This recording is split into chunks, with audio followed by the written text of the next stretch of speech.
You know, there are books that just entertain you, and then there are books that fundamentally change how you view the world. Today, we're diving into John Steinbeck's 1939 masterpiece, The Grapes of Wrath.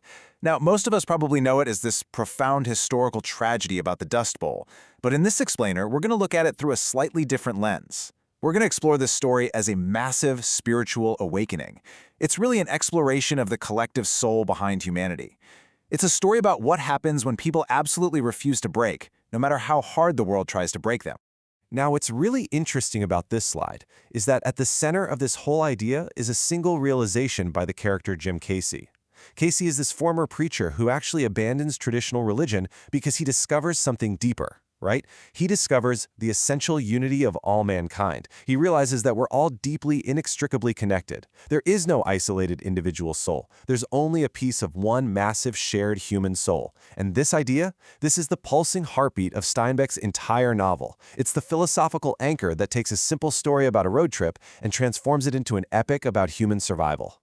So, the crucial question we're going to explore together today is this: what does it actually take to break the individual and forge a collective human soul? It's a massive question. Throughout this explainer, we'll watch these characters go through this painful but incredibly beautiful emotional transformation from I to we. It's a journey of displacement, exploitation, and ultimately incredible resilience. Let's set the stage. Part 1. A Dream Turns to Dust. To truly understand this novel, you absolutely have to understand the brutal world that produced it.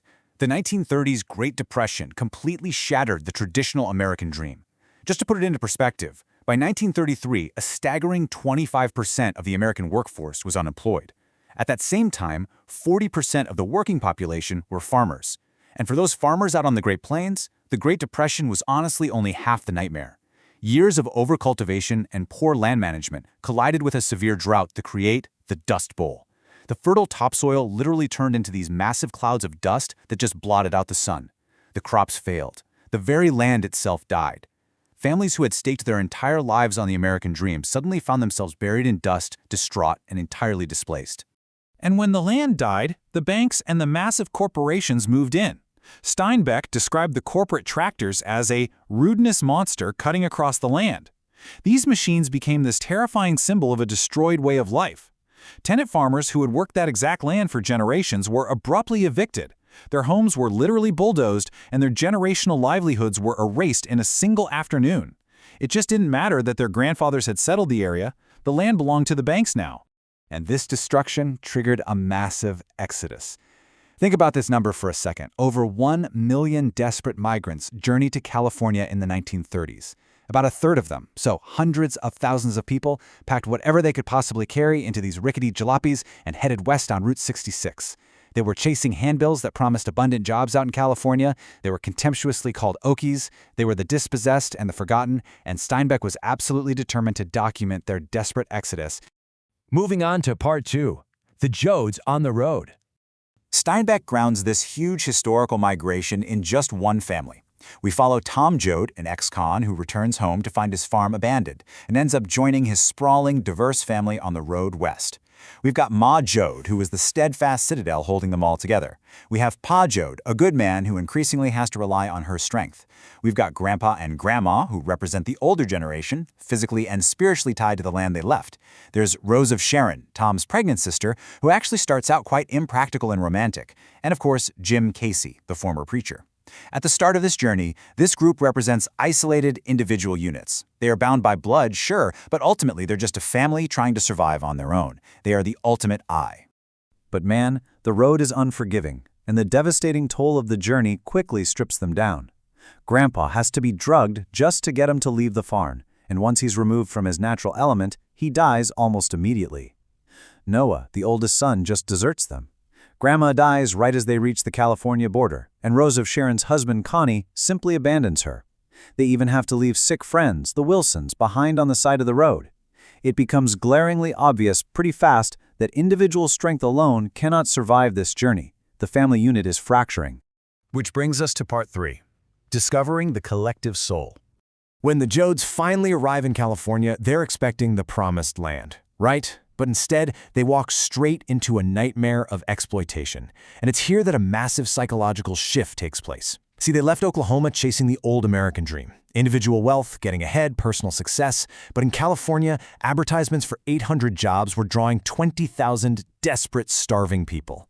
Workers were paid way below livable wages. Anyone who tried to rise up or organize was carted off by corrupt law enforcement. So in the face of all this, Steinbeck completely redefines the dream. It's no longer about individual success, it's about collective survival, dignity, and making sure no one gets left behind. Spontaneous cooperation literally sprang up among the migrants. Shared suffering transformed them from an I into a we. Now, naturally, challenging the very foundation of the American dream caused a massive uproar. We are just neutrally reporting the intense backlash here because it's a super vital part of the source material. Kern County, California, which was a major destination for the migrants, actually banned the book in libraries. Agricultural businesses like the Associated Farmers denounced it as a pack of lies and Jewish propaganda. Locals back in Oklahoma were furious about misrepresentations, especially since, get this, Steinbeck hadn't even visited Oklahoma during his research. The book was burned in cities from St. Louis to Buffalo, and Steinbeck even received death threats and an FBI investigation for supposed communist sympathies. But despite all that controversy, or maybe, honestly, partly because of it, the cultural legacy of the novel was just undeniable. It sold 430,000 copies by February 1940. It won both the Pulitzer Prize and the National Book Award. Just a year after publication, John Ford directed an Academy Award-winning film adaptation starring Henry Fonda. And decades later, it continued to inspire artists, from Woody Guthrie all the way to Bruce Springsteen. It firmly cemented its status as the definitive, enduring document of the American economic underdog. All right, let's jump back into the story itself, because this shift from I to we really culminates in Tom Joad. After his friend Jim Casey is killed for organizing workers, Tom has this profound realization. I've been wondering why we can't do that all over. Throw out the cops that ain't our people, all work together for our own thing. Tom fully takes up Casey's spiritual mission. He sees that the absolute only way forward against an insurmountable system is radical solidarity. Which leads to this. Wherever there's a fight so hungry people can eat, I'll be there.